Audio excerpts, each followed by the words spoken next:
இதுதான் வந்து நம்ம இப்போ குருத்து வெட்டி சாப்பிட்ட தென்னங்கன்னுங்க, வீணாக போன தென்னங்கன்னுங்க. அதாவது வீணாக போச்சு அப்படின்னா நான் கோணக்க மணக்கன்னு போயிடுச்சு ஒரே இடத்துல. இது வந்து பேக்கெட் போட்டு ஒரு தென்னம்பிள்ளை வந்து 800ன்னு சொல்லி நாங்கள் பேக்கெட்லேயே வச்சு கொடுத்தோம். இப்போ இந்த தென்னம்பிள்ளையை கொண்டு போய் வச்சு சப்போர்ட் பண்ணோன்னா ஒரு 1.5 இயர்ஸில் காய்ச்சிடும். நமக்கு வந்து ஃப்ரண்ட்டில் இடம் இருக்குது, அதில் போடணும்னு சொல்லிட்டு மிச்சத்தை வச்சுருந்தோம், போட முடியல. அது என்ன ஆயிடுச்சுன்னா ரொம்ப டென்ஷன் ஆகி சிறுத்து போச்சு எல்லாம். இதெல்லாம் வேஸ்ட்டு தான் அது. அதனால தான் அதுலேருந்து நான் குருத்தை வெட்டிட்டேன். இதே மாதிரி தென்னம்பிள்ளைகள் இப்போ வந்து நம்ம ஆன்லைனில் நிறைய நர்சரிஸில் பார்க்குறோம். இதே மாதிரி தென்னம்பிள்ளைங்க வந்து 1500 ரூபா 2000 ரூபான்னு சொல்லிட்டு சேல்ஸ் பண்ணுறாங்க. இது நாங்கள் அது வேணான்னு சொல்லிட்டு இதை டிஸ்போஸ் பண்ணுறோம். அதனால நான் இதில் எடுத்துக்கிட்டேன். வாங்க இங்கே நான் ஒன்று காட்டுறேன். மேலேயே அவ்வளோ இருக்கு. ஆமாம், பறிக்கலாம். இங்கே பாருங்கள், இது எவ்வளோ பறித்தாலும் கொட்டிக்கிட்டே இருக்குது, வருஷம் பூரா காய்ச்சிக்கிட்டே இருக்குது. எவ்வளோ சாப்பிட்றது, வரவங்களுக்குலாம் பறித்து கொடுக்குறோம். இது இந்த இடத்துல நான் வந்து நம்மளோட கொல்லையில் எல்லா இடத்துலையுமே ஒரு பாம்பு ஸ்டோரி இருக்கும்னு சொல்லுவேன். எனக்கு இந்த பாம்பு ஸ்டோரி சொல்கிறது எனக்கு ரொம்ப பிடிக்கும். எனக்கு இப்போ வந்து உங்களுக்கு இந்த இடத்துல ஒரு பாம்பு ஸ்டோரி சொல்கிறேன். 2 பாம்பு ஸ்டோரி இருக்குது இந்த இடத்துல. இது வந்து இப்படி இதுலேருந்து ஒரு சார்பு மாதிரி இறக்கிட்டு இதில் வந்து 3 டாக்ஸ் இதில் கட்டியிருப்போம். அப்போ வந்து ஒரு 10-12 டாக்ஸ். ஏன்னா கஜா புயல் எங்களுக்கு 9 குட்டி கிடச்சிச்சின்னு சொன்னேன் இல்லையா, பெரிய நாயெல்லாம் வேறு இருந்துச்சு. அந்த 9 குட்டியும் நான் இங்கே கொண்டாந்து வச்சு வளர்த்தேன். இப்போ வந்து இதில் வந்து ஒரு 3 டாகு கட்டியிருப்போம்.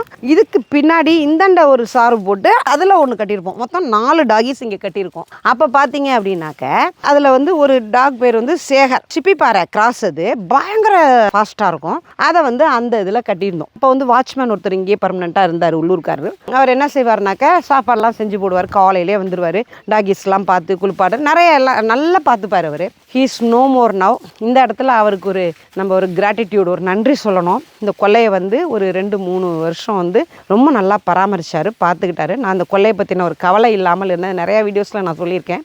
இந்த இடத்துல அவருக்கு நான் ஒரு நன்றி சொல்லிக்கணும். அந்த நாய்களை பார்த்துக்குவாரு. சொல்கிறேன்னா ஒரு நாள் காலையில் எனக்கு ஃபோன் பண்ணுறாரு. அம்மா அந்த மாதிரி நான் வந்தேன், சேகர் செத்து கிடந்துச்சு, ஏதோ தலையில் அடிபட்டு இருந்ததுமா, நான் வந்து தூக்கி புதைச்சிட்டேன் அப்படின்னாரு. எப்படி தலையில் அடிபடும்? தலையில் அடிபடுறதுக்கு இது வாய்ப்பு இல்லையே.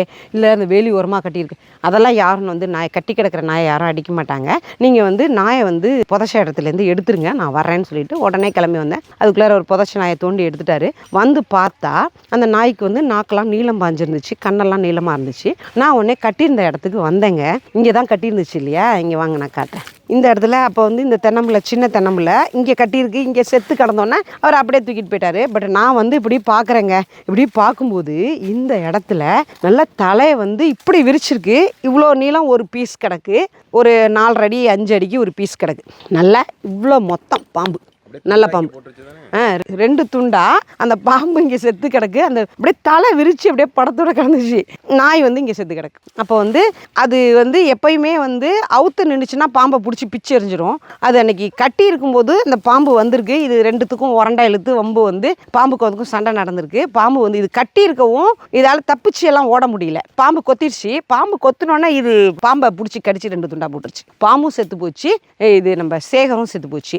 இது ஒரு ஸ்டோரி. இங்கே அதுலேருந்து என்ன பண்ணிட்டோம், இங்கே டாகிஸ் கட்டுறதில்ல, வேண்டாம் அப்படின்னு சொல்லிட்டு கட்டாமல். ஆனால் இந்த சார்பு மட்டும் அப்படியே இருந்ததுங்க. இங்கே வந்து ஓலை தான் போட்டிருந்தோம், கீத்து தானே போட்டிருந்தோம். இங்கே கீத்து போட்டிருந்தோம். அந்த கீத்தில் என்ன ஆகும்னா எலி இருக்கும். எலி பிடிக்கிறதுக்காக ஒரு நாள் என்ன செய்கிறோம், இன்னொரு பாம்பு ஸ்டோரி பாருங்கள். ஓசு வந்து இந்த இடத்துல, அப்போ இது என்ன இந்த இடத்துல இப்படி கிடக்கு, இப்படி போயிருக்கா? ஆமாம், இப்படி போகுது. பார்த்து இங்கே பாருங்களேன், கட்டையாக வெட்டி வச்சுருக்காங்க. இங்கே குத்திக்காதீங்க, பார்த்து போகணும். இந்த இடத்துல வந்து இங்கே இறங்கிட்டு தம்பி போயிட்டாங்க. நான் மோட்ரு போடுறதுக்காக வர்றேன்.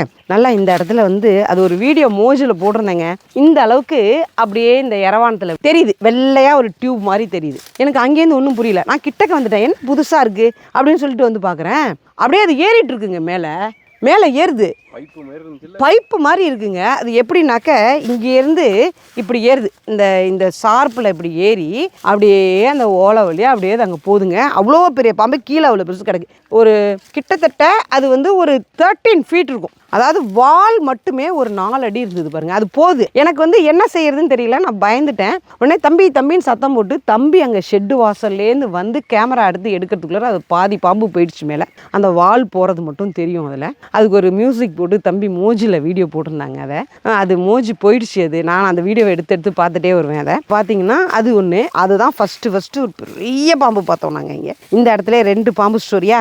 இந்த கொல்லையில் இன்ச் பை இன்ச் வந்து ஸ்னேகி ஸ்டோரி மாதிரி சொல்லலாம். இந்த ஏரியாவே வந்து சிறியானங்க பெரியானங்க தான் இருக்கும். ஆனால் இங்கே பாம்பு ஜாஸ்தி இருக்கும்.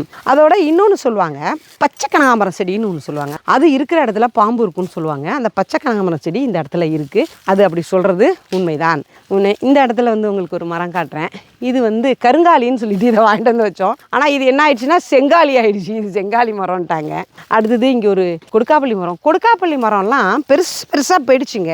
ஆனால் ஏன்னு தெரியல, காய்க்கவே மாட்டேங்குது. இதுவும் வந்து ஒரு 6-7 வருஷத்து நாவப்பழ மரம். இது வந்து ஃபஸ்ட்டு ஒரு 2 வருஷத்துக்கு முன்னாடி ஒரு 10 காய் காய்ச்சிது. அதுக்கப்புறம் காய்க்கவே இல்லை. இது இப்படி இருக்குது. இந்த இடம்லாம் வந்து நம்ம போன வாட்டி சுத்தம் பண்ணோம்ல, அதை சுத்தம் பண்ணது ரமலா என்ன ஆகிட்டுருக்கு. இங்கே பாருங்கள், இன்றைக்கி வந்து சுமதி அக்கா வந்து இந்த இடத்த அழகாக தண்ணி வைக்கணுன்ட்டாங்க. எம்மாடி இதுக்கு தண்ணி வரலையாடா? அதுக்கு லாஸ்ட்டுக்கு விட்டிங்களா? இப்போ எங்கே போயிட்டுருக்கு தண்ணி? போகுதா? இதுக்கெல்லாம் போயிட்டுருக்குல்ல. நாங்கள் வந்து வாழையை வந்து கைவிட்டுட்டோம். இந்த வாழைகள் வந்து கைவிடப்பட்ட வாழைகள். ஏன்னா தண்ணி இல்லை, எங்களுக்கு தண்ணி இல்லைங்கிறதுனால நாங்கள் வந்து என்ன செய்கிறோம்னாக்க டேங்கர் லாரியில் தண்ணி வாங்குவோம். இப்போ அடுத்தது டேங்கர் லாரியில் தண்ணி வாங்கி ஊற்றுவோம். அதனால் பார்த்தோம் இதெல்லாம் வேஸ்ட்டு, வேண்டாம் விட்டுருவோம். இப்போதைக்கு நாய்களுக்கு சாப்பாடு போடுறதுக்காக நாங்கள் வந்து இந்த வாழைக்கட்டைகளை வச்சுருக்கோம். பாருங்கள், இது வேலை ஆகிட்டுருக்கு. இந்த எல்லா இடமுமே வந்து நாங்கள் கிளியர் பண்ணுறோம். கிளியர் பண்ணால் தான் வந்து இந்த கோடை டைமிங்கில் இதில் வரத்துக்கு போகிறதுக்குலாம் சௌரியமாக இருக்கும். பொந்து அடித்து வச்சுருக்கோம், நிறைய இடையூறுகள் இருக்கும். அதனால் நாங்கள் என்ன செய்வோம், இந்த இடத்த இப்போ கிளியர் பண்ணுறோம். கிளியர் பண்ணிவிட்டு ஒரு வாட்டி காட்டுவோம் நம்ம.